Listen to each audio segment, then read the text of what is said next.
Hey, Tom here, Flip Anything USA. So it's Friday, about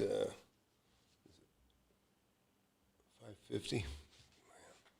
Anyways, hey, those of you that just joined the class, see you tomorrow in class. A lot of excitement out there. A lot of success going on in the class. Shane got his fourth deal. Rich actually just picked up and flipped another house. I just sold another house today. So I've got two. One's going to close the 22nd this month. That was a property I paid $275 for. Is going to sell for $420, and then one, the most recent ones that I just bought, I have sold. I thought I was going to make $100,000, and I could, but I'm not going to stick it out. So I'm probably going to make closer to 80. I may have to correct my bragging on that last deal, but we'll see. It's going to be pretty close. It's either way. It's the right direction, right? So I thought I'd talk about investing in commercial real estate. And those of you that just got here for the first time, I got a book, Wake Up and Smell the Real Estate. You can see it there on a little pedestal off to my side here. And I've got a mentorship. And then, of course, buying and selling real estate is what I've been doing for the last 43 years, since I was 19. So I can say with confidence there's not a better thing to get involved with, because it's the easiest thing you can leverage and grow. The banks will loan you money on real estate, anybody just about, and highly leverage it, but only real estate. You can't do that with cars. A lot of things you just can't do that with. Let's see who we got here. Anybody been looking at the commercial real estate? There has been a lot of opportunities, and you're going to start seeing more and more. I say the kind of the lightweights that, if you can already see a lot of the people that claim to be experts in real estate, all of a sudden they're trying to sell you anything but trying to sell you information. Right now they're trying to all sell you information, AI information, and here, get the lists, and we'll give you the leads. And of course, listen, if you knew how silly that was, and a lot of you don't know, but the idea that you're going to be selling the same leads to everybody everywhere, and there's you can make a hell of a lot of money in real estate, but really you got to know what you're doing, and you got to be careful who you listen to. That's the worst part. Sometimes I just almost don't have the patience to listen to somebody that they feel like they know what they're doing because they listen to a few goofballs that don't know what they're doing. I'm in Austin, Texas. How about yourself? Where are you from? Anybody wants to call in, you can call in too, by the way. I'd love for somebody to call in. Feel slightly brain dead today. Didn't sleep well last night. But I'm playing with the LoopNet a little bit here. I'm taking you, of course, I'm not going to show you my area that I'm specifically working on myself right now. But, there's things out there. There are deals to be made. And I'm seeing the market soften. Some people can't even get out of where they're at because they're just in too deep.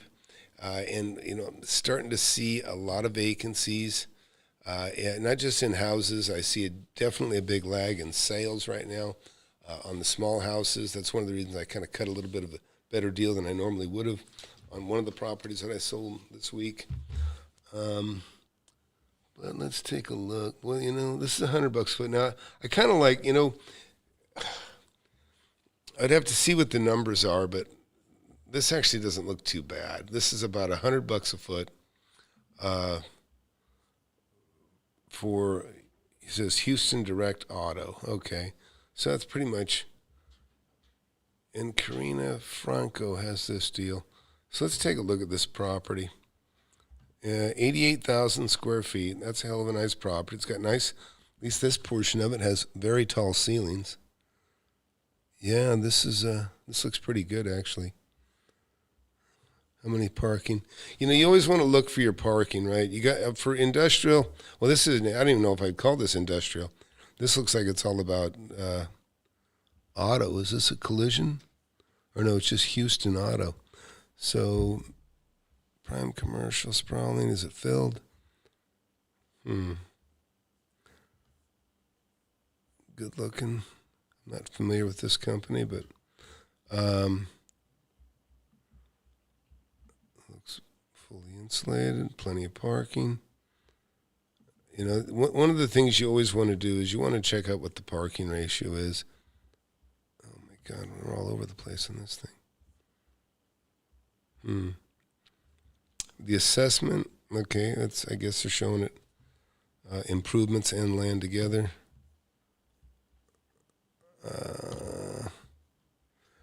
Anyways, so, I try to, a lot of times the people that get in my class, they want to kind of move into commercial and industrial look. So, I flip residential all the time. But I love office. I love, and I'll tell you why. Or industrial or retail. I'll give you an example. So, in fact, I'll just show you with, I'll just give you some real examples. So, like, this is, just to give you an example. So, whether houses, number one, you can make a lot of money on houses. It's an emotional purchase. It's not guided by income. In other words, it's not something that's priced based on the rental income that it brings you. Unless you're getting into duplexes or, multi-units, houses really don't kind of fit the bill that way. And, just taking, I own 22 homes in that neighborhood. That's not where I was trying to take you. But like a property like this, like I sold this property here. Like I made $1.5 million on this. I bought it for $240 and I sold it for $1,725,000. And again, buying it under market day one is what really made the difference. Hey Keith, good to see you in here, buddy. But a lot of people, they're just killing themselves they keep buying houses over and over again. And believe me, I probably got 40 houses in this picture right here that I bought. And they're fine to make money on the individual units. Like there isn't a house in here that you see in this page that I haven't made, probably $300,000 a piece on. I sold 3 of these houses. I sold 2 right here and then 1 across the street right here. I paid less than $400,000 for the 4 of those, and when I sold them, that $400,000 turned into a $1.8 million. And I bought a large building, over here, and got a 9.25% cap rate on that. And right now the interest rate's so high on property, you really can't. There's really nothing you want to borrow and put into a permanent position. Unless the numbers work. The biggest problem we have right now is that it's not that the interest is high, it's just that it changed too quickly. It just all of a sudden, a 3.5% to 4% move in just a couple of years, and all of a sudden people are upside down, and they can't sell it. Nobody can buy them out.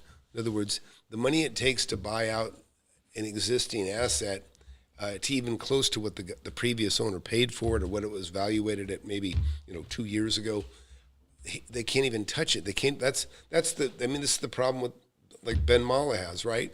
He can't refinance his portfolio. He'll be negative. He'll be negative cash flow on all of it, and some of it's refining on him already, right?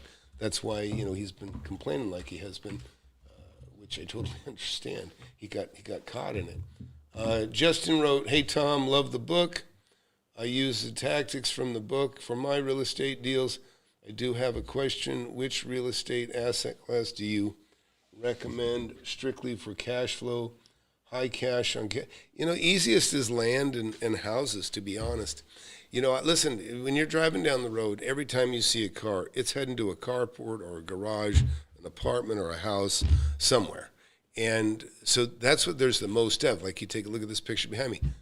You're seeing more houses than anything. You're seeing more houses than anything. So because there are more of them, you have a greater chance of getting a deal on a house. And look, everybody that comes into my class, first thing I start them on is let's just go steal some deals locally. And believe me, it's silly. Don't be trying to buy in another state or in a city that's, even more than 20 miles away. I think is kind of a waste. You can do it, but you'll get richer quicker if you do it the way I teach you. And all these students you see in here, that's exactly what they're doing. This gentleman here, he's made about $350,000. He's only been in my class. He did it in like 18 months. And other guys, Chris here is about a millionaire. Rich here's more than a millionaire from just a few deals, and that's what can happen. That's how it can change so quickly. But let me explain something to you, because this is really what you want to come. What I want you to come away with is, let's look at. I'll show you some apartment buildings that I made millions of dollars on. Right? Everybody likes those big profit stories. So let me. I'm going the wrong direction. All right, see you, son. And I'll tell you, this is one of the best things about real estate. It's something you can teach your kids how to do. Like, look at Ben with his sons, and now I'm doing the same thing with my sons. It's a beautiful thing getting to work with them. So look, these are apartment buildings. So here's an apartment building that's about 20,000 square feet, right? This apartment building it's 21,900 square foot units. So it's probably just under 20,000 square feet. Okay, in this 20,000 square feet, there are 20 bathrooms. 20 bathrooms, right? And there's going to be 20 sinks or 40 sinks, because there's going to be a bathroom sink and there's going to be a kitchen sink. Well, and then there's carpet. There's 20,000 square feet of carpet in here. All that stuff. And it's even worse with a house. Like, let's just say, you own the house next door too. Well, now you got a yard to take care of. So take a look at this. Think about the economies of scale. This house has more yard to take care of than this 21-unit apartment building right here. And, I bought this building for 10,000 units, sold for 55, made over $1 million just on that one property alone. But where I'm going with this is, this property has, 20,000 square feet of carpet nearly, and it has 20 bathrooms, right? So think about that, 20 bathrooms, okay? Now, let's go to another property, not too far away. This property has almost as many square feet, not quite, but almost as many square feet, and it has 3 bathrooms, 3 toilets, 4 toilets, not remember. 4 toilets versus 20 toilets. And I get more rent out of this place. In other words, I get considerably more per foot out of this. And this is kind of the beauty of industrial, commercial, or anything else. And, I can take you to some commercial centers. In fact, I'll show you one here. So like a property like this, and this one I still own. You get down here, again, 2,200 square feet, 1 toilet, right? On average, these are about 2,200 square feet apiece, 1 toilet each, okay? And they get a premium for rent because it's a business. These are, it's based on income. Whatever the income is kind of what sets the value of the building, right? Whether, maybe we're sitting at about a 7.5 or 8 cap now. I wouldn't buy a property at a 6 cap. I mean, I never have really done that. I always look for, much greater. But right now, interest rates are kind of high. So the only thing that, you might make it work is if you can actually secure some owner financing. And a lot of people think, oh, no, that's impossible. Well, it's not impossible, because that's how I bought my first property, and that was, 43 years ago. And I bought many, many properties owner financed, and I've sold many properties seller financed. I financed it myself. So got some questions here. Shevchenko, when your students buy commercial real estate, how do they finance the transaction? Never with an SBA loan. What is current interest rate? I don't know. I don't mess with the SBA loans. Don't need to. I'm not looking for business. I just want to own the walls and rent it to a business. I don't really.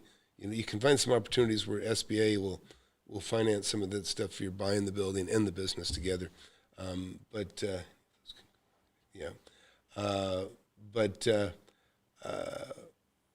Anyways, but it's going to be pretty close to what it is with everybody else. I mean, what you're going to pay privately for a loan is not going to be much different than an SBA loan. The SBA loan is just they're going to help you qualify. They're going to guarantee the loan for you, even though you may not have as much to put down as you would expect to from an investor or somebody that's been around a while. But these I love industrial and flex properties, and again, like I say, here's this is probably 15,000 square feet, or roughly 15,000 square foot of building right here, and I've got I got 6 toilets in that whole place, and that's 2 bathrooms though, 2 bathrooms with 6 toilets, and again, everything's consolidated in one area. Look at how little grass there is. There's just hardly any grass here. I also have a food park on this property, but again, I have houses that have more yard than this 3 acres of prime commercial that I have right there. Again, here's another building I own. I still own this one too. This is an industrial building. 20,000 square foot, no carpet, and it just has a men's, actually has 3 bathrooms, and between those 3 bathrooms, maybe 5 toilets. But again, and it's a clean, empty shell. There's nothing that can get damaged that I would be responsible for, right? In other words, the floor, anything, it's all on the tenants. It's their deal. And that's one of the best things about commercial, industrial, and offices. The tenants, they take care of it. They call them tenant improvements. Where if you had an apartment or a house, you've got to have the carpet. Everything's got to be clean and livable to move into. Keith wrote, the apartment where I'm at has 50 doors. Someone flushed a towel, backed up the main over the weekend. Yep, I've had that happen. I had some kid flush a towel down a toilet, and it flooded, 7 units, I think, on the bottom floor. Feces, it was nasty. I had to replace all the carpet. It was about a $20-something thousand problem. And then 3 weeks later, guess what happened again? So Zeph, I don't know how to say that name. Zephel, I'll say. If you believed we were going into a recession, wouldn't you hold off on buying commercial properties? Is more of them? Yeah, listen, my criteria isn't the economy being bad. My criteria is how good a deal I'm getting. So I've been in situations where, everything was great, and I bought a property for 50 cents on the dollar, and I've been in situations where, the economy was going, very rough, kind of like it's getting now. It's going to get worse, I'm sure. And then I've gotten also, a fantastic deal. But that's what I base it on is, what can I get for it today? Now, that's where a lot of people have a little trouble, and I understand it, and I struggle with it a little bit, is when things are kind of petering and going down the toilet, and, you don't know how bad it's going to get. And so, you just have to be really watchful, right? Like I just dumped a house today, and I sold it for a little less than I wanted to sell it for. It's one I just bought, very, very recent, like 3 weeks ago, 4 weeks ago, and I already resold it. And I've sold it for basically $80,000 more than I paid for it. And I thought I was going to make $100,000 on it, and I probably could have stuck it out if I wanted to, but I really wanted to close it before the end of the year. And I'd rather take the gains on it on this year just because it works for me to do so. I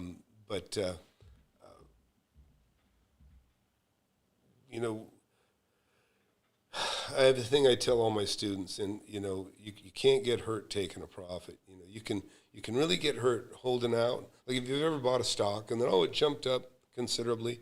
In fact, I just sold my Trump stock. By the way, I made 30% on my investment. So maybe actually 30%. So I think I put in $3,000 in there, and I made I made $1,000. I think $3,000 turned into 4,200, something like that. I just did it to support, but so that was kind of a nice return. I don't normally touch stocks. I did it purely because it was Trump stock. Good morning, Tom. Do you have a preferred size in terms of square footage for industrial properties? Anthony, not so much, but I do have a minimum, right? In other words, I look for 20,000 square foot and better. Like if you look, when I was doing over here, I was checking on LoopNet right here, and you'll see when I went in, I wrote here, if you can see, over 20,000 square feet, really. Because I don't want to buy anything smaller than that, especially if I'm going to look to somewhere that's more than 30, 40, 50 minutes away from where I live. I want it to be a minimum of 20,000 square feet, because smaller than that, it just doesn't. It's harder to justify the management. I mean, I'd rather have something maybe 40, 50, 60,000 square feet, because then it's easier to justify management that far away. You can kind of put good, pay good money and get good people in place. And, where I'm surrounded right now, I'm in the middle of, 200,000 square foot plus of rentals. And I actually have one of my head guys that works for me, I lease to him. And where I lease to him, I put him in a really nice house at a really reasonable rate in the middle of all my stuff. And that's also so that he can, take care of my tenants. Like if something breaks or goes wrong tonight, I don't have to go out there. He'll go out there.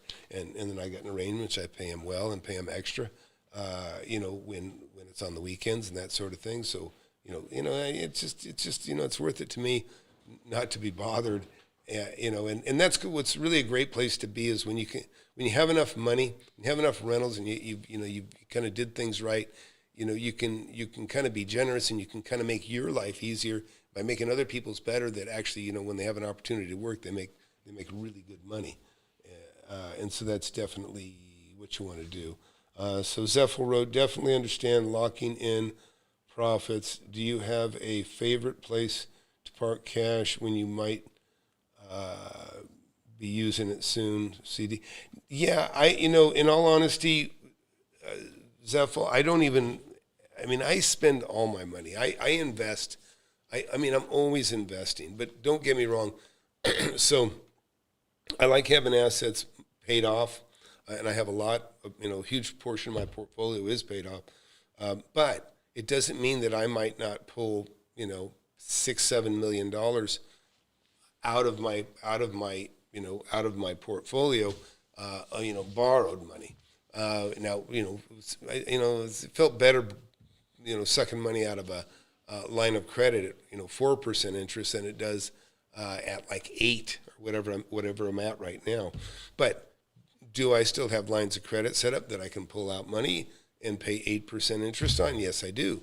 But I'm only going to pull that money out if I have something that warrants it. In other words, if I have a piece of property that, I can pull $500,000, buy it, and it's worth $700,000, or like the last couple of houses I bought, I paid $300 a piece on average for each of these lots, and they're worth $400 to $450. Well, that I can justify. All right, thanks, son. Love you. I'll talk to you tomorrow.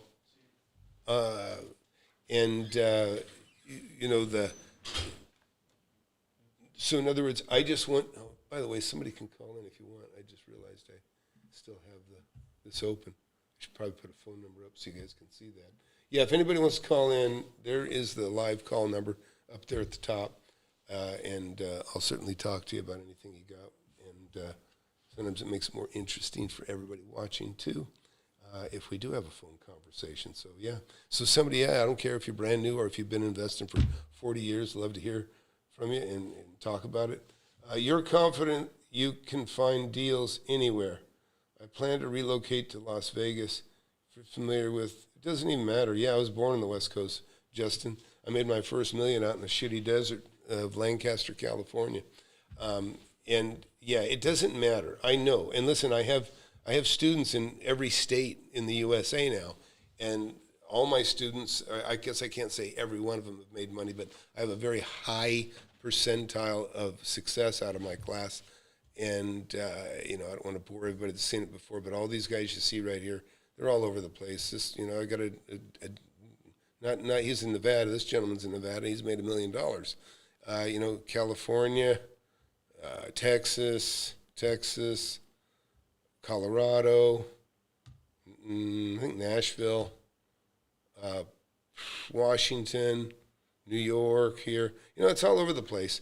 So that's what's really cool is when you get in my class, you're going to be surrounded with success. I mean, that's probably one of the best things, about if you get into my class is that you're surrounded by success, and you got people that are like-minded that want to make money just like yourselves, and and everybody shares, but we're careful how we share, right?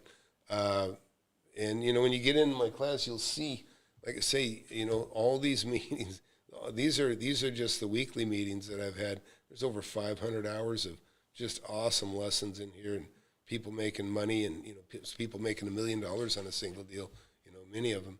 And I don't know anybody that has that kind of success. I'm the only And one they that I sneak know it in after the doing fact. that. You're like, oh, by the way, I have this emotional But you pet can see this that you is, can't do anything not about it. So you everybody kind of have to keep that's them in the for class until can their lease actually is get in, over. obviously. And when their lease is over, But everybody that can does, and if they can't, what they do is they come back and they watch. They watch the classes that they missed. I'm kind of a fan of watching stuff a little bit faster speed, and but I'm just telling you, we got multiple millionaires just in this picture that you see right here, and it's just like I say, the success ratio. I would beg everybody to compare. Go to my success page here, and you'll see. You see real success. What real success is, right? And you can go to other people's success page. Go look at Pace Morby's, Grant Cardone, Chris Crone. That isn't success to me. This is success. People that are making, seeing more cash than they've ever seen in their life before. After making a deal or two. It's just all over. So, anyways, but this is what we call a white shell. When when you get to where you can, listen. Don't get me wrong. I buy houses still regularly, but every time I buy a house, I know the volatility of homes, and it's more volatile now than probably ever. But you have to buy it under market, and just know what you can sell it for today, right? And when things are changing fast, and they are, values are dropping. So when you're in a declining market, you really got to jump ahead, and really buy it considerably below market, so that even if it's trending down, you can flip it and sell it for more than you paid for it before those lines cross here, before you get to where you paid for it and what it's selling for. And I have in my class, in my book there, Wake Up and Smell the Real Estate, I have a term I call leapfrogging. And leapfrogging means jumping ahead, and sometimes in a situation it could be jumping ahead, offering more for the property than everybody around to blow everybody out to get it, because you know that there's going to be bigger bids coming later that night, later that day. That's one thing that you learn about. But the other thing is leapfrogging in selling when you're in a declining market. When if I can see that things are declining, I'm not going to sell based on what the values are today. I'm going to sell on what the values are in 3 months from now. So whatever I think the value of that property is going to be in 3 months, I jump to that. That way I'm ahead of everybody else selling it for less. My property gets the attention. That's exactly what happened today. I leapfrogged, got one of my properties sold immediately, and and we're going to close on the 22nd. And so that's a pretty short escrow, right? 3 weeks. But the reason for that is I can see the writing on the wall. I have an asset that is declining in value, and while there's time, I bought it, flipped it, and making some money before it goes down any further. And a lot of people have a hard time wrapping around that. A lot of people, and it's silly. It's just really common sense, right? And by the way, that's the criteria for getting in my class. I mean, you got to have money. I don't let anybody come in the class that doesn't have at least $20,000, because it would be a disservice to let you in. I mean, you need at least $20,000 just for me to feel good about you. If you don't have $20,000 saved and you're 30 years old, I'd start to be concerned about you not having discipline, anyways. But so Justin Garcia, you're confident in finding deals anywhere. Yeah, absolutely, Justin, absolutely. In fact, and like I say, if anybody wants to call in, I got to keep an eye on that. Yeah, I can still see it. Feel free to. But yeah, you know what? I tell you, the older I get, it's just such a cool thing, because you get to a point where even if you're not buying anything, your assets are growing in value. You know what I mean? In other words, it's just there's two terms that really stuck with me a lot when I was a kid, and I want you guys to hear them too. Interest never sleeps, right? Interest never sleeps. And, we've all laid awake, if we've ever had tough times, you've been self-employed, you definitely know what I'm talking about. You got bills coming, you're paying on, whatever the loans are. That interest never sleeps. Well, rent never sleeps, right? I remember not loving the end of the month. Bills are due on truck payment and this, that, multiple real estate payments. But when what's nice is when you get to where, like, you're like, look forward to the end of the month because you're the landlord, right? You're the landlord. So you're like, oh God, I can't wait till the end of the month because then I can buy something. I can buy whatever I want, or maybe I'll buy another house. You just all of a sudden you blink, and 10 years goes by, and in the time that 10 years goes by, maybe you added $10 million to your net worth. And like I've got mortgages that are starting to, this is kind of fun too. My bookkeeper said, hey Tom, you got a mortgage falling off here in 6 months, in which, it's just a $5,000 or $6,000 a month payment. But I said, hey, you know what, give me a list of everything that's expiring over the next 3 years. Well, I might get I think it's like $20,000 or $24,000 in payments disappearing over the next 9-10 months, I think. And then a little bit more after that. So, and these are loans that I've had for 10 years. And a lot of, it's rare that I even finance anything more than 10 years, to be honest. That's also a discipline, by the way. And if you can do it, a lot of people have a hard time even believing it's possible, but if you can set up a property that you should be able to make the payment. And this is kind of a way of testing how good a deal you get. You buy a deal, and let's say you get the owner financed. So you got 75% of it owner financed. Well, you should be able to owner finance 75% of it at a 10-year amortization, right? So your mortgage is going to be considerably higher than a 15 or a 20-year. But if you can still make your payment at a 10-year amortization, on 75% of the value, then you're doing something right. In other words, because you're going to pay it off quick, and presumably you're still making money. Then that's, it's just a way of testing. You think, I don't think about, I'm 62. When I buy a property, I don't think, oh great, it'll be paid off when I'm 80. I don't think about that. But when I was younger, I do remember thinking, boy, I'd like to have everything paid off when I'm 50 or when I'm 60. And I shot for those goals, and I hit those goals. And then, of course, I rinsed and repeated and bought more stuff. Shavenko wrote, if you get into my class, be prepared to pay $10K. I don't mean to offend. Yeah, Shavenko, listen, do you have how many millionaires I have in my class? You think anybody gives a shit about $10,000? And listen, I cut breaks for people I like.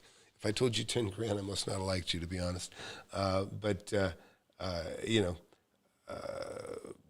so I don't mean to offend you. Real estate course business can generate more income than real estate. Yeah, not for me. Not for me, it doesn't. Listen, I make far more money and have made far more money in real estate than I ever make in a class. But there's actually personal rewards for me in as much as, I'm making friends all over the country. I don't have people going into Reddit and talking about how they've been ripped off. And I urge you to look up the guys that you know names of and go see how happy people are in Reddit, with, different folks, well-known names that you would know. And there's a lot of people that aren't too happy. And I don't have any of those problems. And I do have, many students now. But like I say, you're with me, look, you're getting somebody that's been doing this for 40-something years. And like I say, I've been buying real estate for longer than most of the guys that are even alive on YouTube that are pitching classes and different things. And like Grant Cardone, I mean, he's not even really pitching any expertise in real estate. He's just looking for a wallet that he can, pull some money from and go in with. And he's looking for Chris Crone, same thing. They put the pitch out that they're going to teach you something, but really what they're really interested in is you investing with them. And even some of them can't seem to make a good enough deal now that they even want anybody's money unless they pay you 100% cash for the property, because they can't make it pencil anymore because the interest rate's too high. So they can't pay full retail with 25% down. Doesn't make any sense. Anyways, yeah, thanks, Keith. Appreciate that. Hey, Liam, I'm excited about this deal. Liam actually been in the class. He's made $1 million now for sure. He's a carpenter like me, but man, he's a hustler, and he's made some killer deals on real estate. And I'll tell you, when you're almost unstoppable when you can not have skills with carpentry and still do extremely well.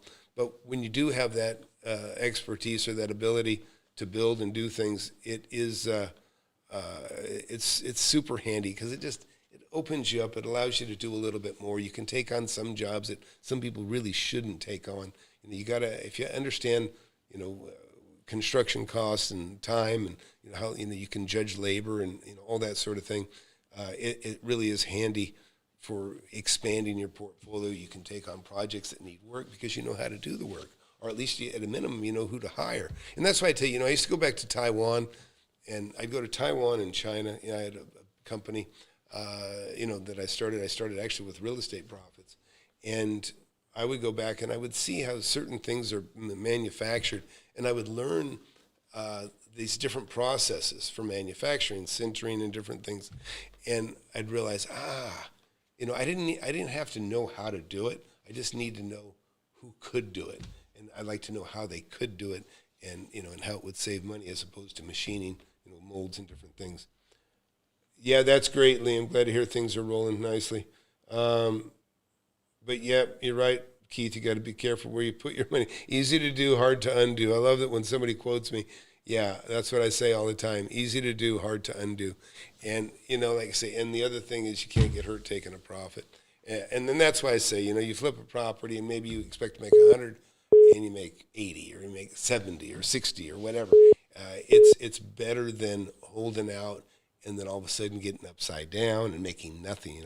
To me, that's a loss. Making nothing after holding a property for a year or whatever, that's a pain in the ass.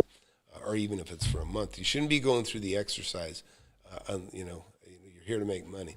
So, anyways, I maybe I'll wrap it up here unless you guys want to go look at something else. You tell me whatever you got an interest in, or somebody call up. We can have a quick call. That's what happened to me. It sucks, but yeah, Keith. You know what? Here's the good news: is you can get hurt pretty bad from whatever. People get hurt. Some people get divorced and they do stupid stuff and they get But the bottom line is, you can pick yourself up. You can make one good deal, and it can be huge, or it can even just be a chunk. It can be a chunk. You get one little deal, and you go, oh well, hell, that took care of the mistake that I made. Last year when I whatever you did, and then you get another one, and then you go, oh shit, great now, and then pretty soon, instead of making chunks of money to pay for past mistakes, now you're making chunks of money for future investments. And it's just the coolest thing in the world when you flip a property and all of a sudden you realize, damn, I got enough cash here. This is free cash. This is the money that I made. This is the cash that I made with my cash. I can take that, and now I can maybe throw it into something that I want to hold long term, or you just find different reasons. But that's kind of how it works. And anyways, anybody has anybody felt it? I really felt. Thank God. Come on, Trump. Come on, Trump. I'm not gonna lie. I want Trump so bad. I think it's going to be the best thing in the world for real estate and investors, and just the economy and people working, and start drill, baby, drill, pull that money out of the ground, and have it circulate within our own country instead of paying for oil from another country. I'm listening to you while stacking concrete column blocks with a skid steer. Nice. Hey, that's good to hear. And like I say, even being able to drive a skid steer, and I actually have one sitting outside that I own, and I had one stolen, unfortunately, too, this year. But everybody, if you just get a little side hustle going on. Now, for some of you, that could be, doing, like, I had a guy that used to move pianos. He'd move a piano after work every day. He'd move somebody's piano after work. He could do it by himself, one man, and, but he'd make $200 in the evening, which is probably, it'd be an extra $200, and he'd do it as often as he possibly could. Kamala, yeah, no, it's going to be fun, man. I can't wait. You know what? If they don't steal it again, it'll be wonderful. So very, very excited about, just the future for my kids, for everybody watching here. It's going to be so much better. We can't have this, we can't keep bringing people into the country that have nothing, that can produce nothing. They're just a mouth to feed, and it's a mess. It's a mess, or a potential criminal to take advantage of you. We've got a lot of bad stuff going on. But like I say, but back to commercial and industrial. These clean white boxes, that's beautiful. When I see something like that, I mean, that is just awesome. And there's guys that make money just filling that stuff up with warehouse material. There's granite countertops. They loaded of displays, and then there's guys that just simply fill buildings like this up with cars and resell them. And in fact, that might be the case with this. This was Custom Direct or Houston Direct Auto. Interesting, but yeah.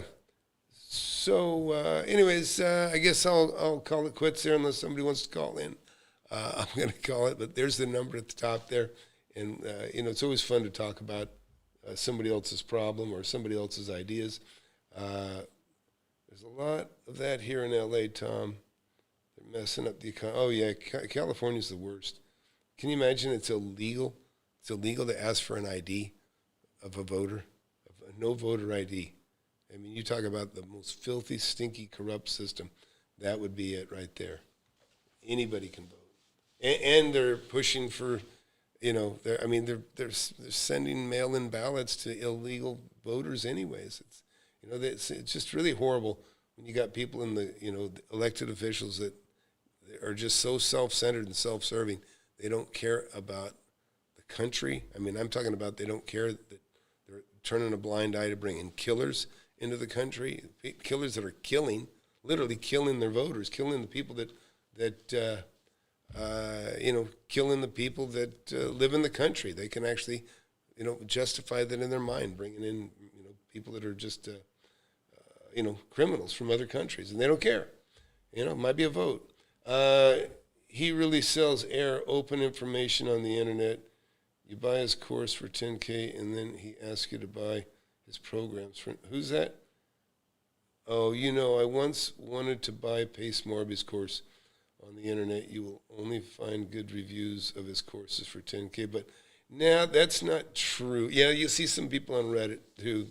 Yeah, you know what? Interesting I found about Pace Morby is, and this has been explained to me by people that have gone into it and actually got their money back, some of them. But they say that Pace has or whoever the people are that run his course, no negativity. So as soon as you get in there, you pay for this class, you're told you're going to get kicked out if you're negative. Well, negative means, hey, how come this isn't working? Hey, how come I'm not making it? How come this doesn't work like you say? Or, what I mean? In other words, don't complain. So, you're not allowed to complain is what I come away with. And, it just, that'll keep people quiet about complaining though, right? If you complain, you're out of here. And so then, your 8 or 10 or 11 grand or whatever you spent, you don't want to lose that. So you keep your mouth shut. But anyways, like I say, I've done a lot of videos on Pace Morby, and you can see, I don't think Pace knows what he's doing. I think what he knows, his skill level is on a very, very narrow aspect of real estate that isn't very important.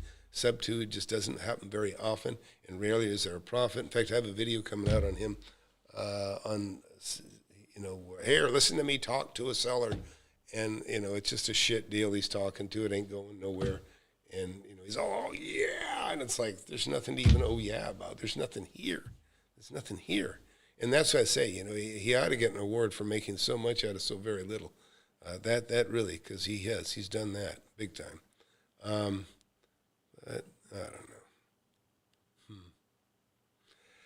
Yeah, this is another thing. You'll see more and more price upon request. You'll see where they don't have prices, but they'll say price upon request.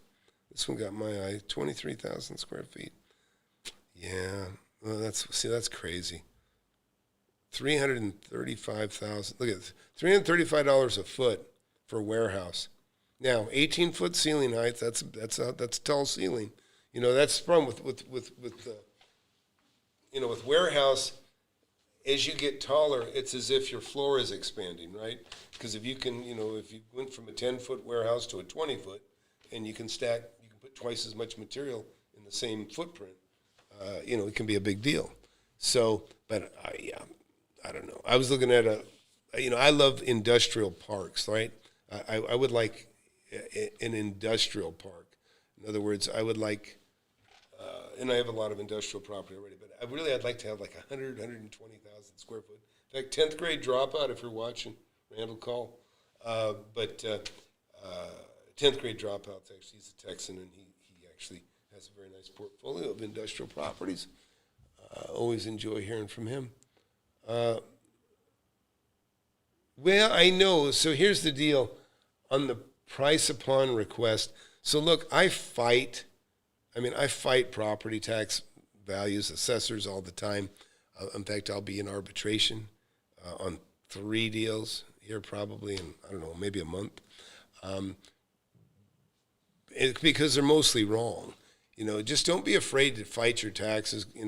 They have like informal, and then they have formal, and then they have fuck you, we're going to go to court, and that's where I end up with a lot of them and I'll just say we'll go to binding arbitration, because I can make my argument in front of an individual, and now we're going back into the private sector instead of having somebody volunteer in the public sector that doesn't know what the hell they're doing. Because believe me, it's very frustrating when you go to fight taxes. And you're talking to an assessor that's not being particularly honest in the conversation with the 3 people that are in the formal hearing. These are the 3 people that are going to make judgment on you. Now you don't have to take it, thank God, but you've got 3 other people there, and sometimes these guys are on oxygen tanks. They're very old. They're not very smart, most of them, and I respectfully have the handful out there that are smart. I get it, and I've had good response. I've had, but mostly you're not dealing with the best and brightest. And so what happens is you have to say, no, don't accept this, let's go to court, or let's go to arbitration. And then you go to binding arbitration. But, and I've done some really nice presentations. Like, in other words, if I'm going to fight, let's just say that this property is, in fact, this is one of the deals that I'm doing. So here's a property that they're assessing me a value too high. So the way I prove it out is like, okay, well, let's take a look at this property that you're assessing me too much on, and then let's go find other ones, and then, you know what I mean? I'll find another property that's very similar, and then I'll find, what's better about that property and make the comparison. So I can say, you know what, all things being equal, except for this property has more parking than mine. This one has a higher ceiling. They can hold twice as much, stuff in the same building, just because the footprint is the same size, but it has access all the way around, where maybe the property that I was just showing you, like this one here, where is it? One of the properties I was just showing you actually is actually a really good one. Yeah. In other words, so I've got a warehouse here. Yeah, I've got a warehouse here, you don't have access to the sides or to the back, just strictly from the front. So it's in some respects, it's a shitty warehouse. It's not actually super tall one either. So these are the arguments that I make when I fight the tax assessor, and I'll say, look, you're comparing me, you're not comparing apples to apples. And if they're dense and they're not very bright, then we take it to arbitration, and we get to somebody that is more fair-minded, and I make my argument to them. And I even anymore what I do, and by the way, anybody that is having to deal with some of the stuff, you can make a nice presentation like I'm talking to you guys right now, and I can jump around. I can say, now take a look at this place. This one they assessed at this value, and this one over here they assessed at this value. And I start making my argument, but actually showing quickly. It's a very effective way, and I've done very well reducing my taxes burdens because of that. Herbert Fleischer, do you have a GC? I am the GC that you use, or do you separate trades for everything? I had an issue of getting projects completed in a reasonable time frame. Always, yeah. The Herb. Again, I don't know if you when you got to hire a general contractor, it's not a good sign. I mean, it's fine. You can do it. I mean, you can hire people that are smarter than you at different things and have, different talent set. That's fine. But I hate when you have to hire a GC. I mean, I'm a general contractor, right? I hire everybody direct, and that's what I always urge my tenants to do. And even if my tenants are not general contractors, they can become one. In other words, you just have to, you have to do certain things to be careful. It's like anything. You want references. If you don't know a lot about the trades, you really need references. If you can kind of go look at somebody's work and you can quickly tell if you've been around a long time, like I have been. I can take, this guy doesn't know what he's doing, or he's sloppy, does shitty work, it's out of square, it's not clean, you know what I mean? But some people don't know that. Property taxes in Texas are really high. Yeah, they're horrible. I mean, the rate's high, and to make it worse, everywhere is getting terrible. They're biting the hand that feeds them. They don't even realize it. Anyways. All right. Well, hey, everybody, man, have a great weekend, and really excited for the class tomorrow. We're going to see everybody in class tomorrow. And those of you that are interested in getting in class, look, hit that subscribe button, hit that like button. It always helps if you guys make comments underneath. But go to Flip Anything USA and just take a look at all the success in my class. It really is. I'm very proud of my students, and Russ, who's actually in here, and Liam, also students that are in here, Keith as well. These guys are really movers and shakers, and it's a beautiful thing. But just apply for mentorship. That's the easiest thing to do. Just apply for mentorship. Little tiny form just tells me a little bit of what I need to know about you, or what I want to know about you. And I spend a lot of time on the phone talking to people that are never going to be in my class, but I'm happy to help and point you into a better direction. Or if I see that you're, I've had good business traits for a very long time. You know what I mean? In other words, I know it's important in business to survive, and I don't mind sharing that with people that need a little guidance, for sure. So anyways, thanks, and always appreciate you guys hanging out with me. And again, it helps the channel if you comment under the video, like the regular comments. So if you want to do that, it helps the algorithm. But so thanks, everyone. I'm going to play the fake guru rap, and then we'll wrap it up and talk to you guys soon. And listen, time is on a mission to eliminate all of the snake oil and the fake gurus that fake y'all. He'll show you how to build an empire, starting with nothing but a desire. All you really need is a good mentor, not a used car bullshit. With time, you'll learn to crush it. Investing like Warren Buffett. With real estate, you cannot procrastinate. Everyone who hesitates is left at the starting gate. Hey, yo, so don't delay and join today. The mentorship and Flip Anything USA. Go.